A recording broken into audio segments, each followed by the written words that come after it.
남는 피부가 많다면 수술 직후 초반에는 피부 처짐이 보이는 것이 어느 정도 자연스러운 과정입니다. 사이먼 그레이드, 즉 여유증 등급이 높을수록 이미 유륜 주변에 남는 피부가 많은 경우가 많을 텐데요.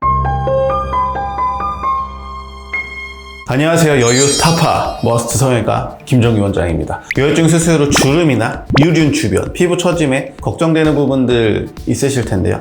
오늘은 그 원인과 관리법에 대해 알아보겠습니다. 먼저 여유증 수술 후 생기는 주름에 대해 말씀드려 볼게요. 여유증 수술 후에 가벼운 잔주름을 말씀하시는 분들도 있고, 조금 깊게 접힌 주름이나 유륜 주변 피부가 눌려 보인다고 이야기하는 경우도 있습니다. 수술 후 시간이 지났는데도 이런 모습이 남아있으면 걱정이 될 수밖에 없죠. 다만 대부분은 일시적으로 보이는 변화에 가깝습니다. 이런 주름이 생기는 가장 큰 이유는 남는 피부입니다. 수술 전에는 유선 조직이나 지방이 피부를 안쪽에서 팽팽하게 밀고 있습니다. 그런데 수술을 통해 유선 조직과 옆가슴 부유방 지방을 제거하고 나면은 비어있는 공간이 생기고 피부가 다시 몸에 붙어야 하는 과정이 필요합니다. 그래서 압박복을 잘 착용해야 하고, 압박복이 피부가 잘 밀착되도록 도와주는 것입니다. 고무줄을 보면 손으로 늘어나게 했다가도 금세 바로 돌아오지만 피부는 고무줄처럼 순간적으로 원래 상태로 돌아오지는 않습니다. 특히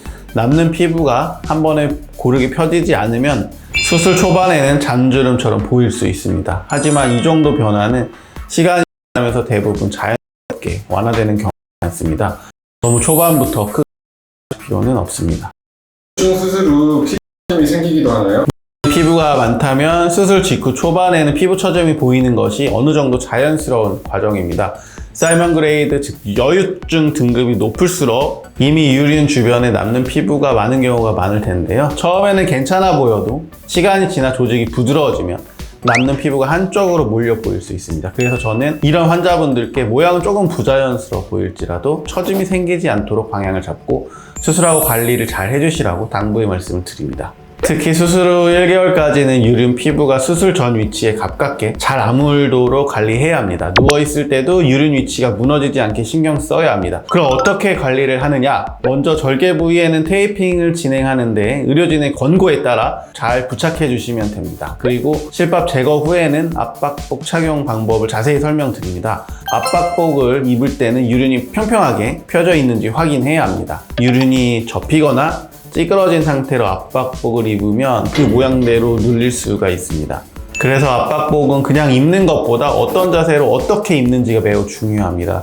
되도록이면 접히는 피부가 없도록 피부가 펴진 상태로 압박이 되는 상태가 좋습니다. 관리가 잘 이루어지지 않으면 피부가 더 많이 처질 수 있고, 이 경우에는 단순한 관리만으로 해결이 어려울 수 있습니다. 결국 여유증 수술 후에는 조직을 잘 제거하는 것도 중요하지만 피부가 어떻게 자리 잡는지도 매우 중요합니다. 그래서 수술 후 초반 관리가 결과를 좌우하는 중요한 시기라고 볼 수 있습니다. 여유증 수술에서 중요한 건 얼마나 많이 뺐느냐가 아니라 얼마나 자연스럽게 자리 잡게 하느냐입니다. 가슴이 납작해졌더라도 유륜이 접히거나 피부가 처져 보이면 만족도는 떨어질 수밖에 없습니다. 그래서 저는 수술 중 제거량뿐 아니라 수술 후 피부가 어디로 붙을지까지 계산해야 한다고 생각합니다. 머스트에서 압박복 착용 방법이나 유륜 위치 관리를 자세히 설명드리는 이유도 바로 이 때문입니다. 여유증 수술은 수술 당일로 끝나는 수술이 아니라 회복 과정까지 함께 봐야 결과가 더 안정적으로 나옵니다. 이상으로 You Must Be Happy 여유 타파 머스트 성형외과 김정기 원장이었습니다. 좋아요, 댓글, 구독은 영상 제작에 큰 도움이 됩니다. 감사합니다.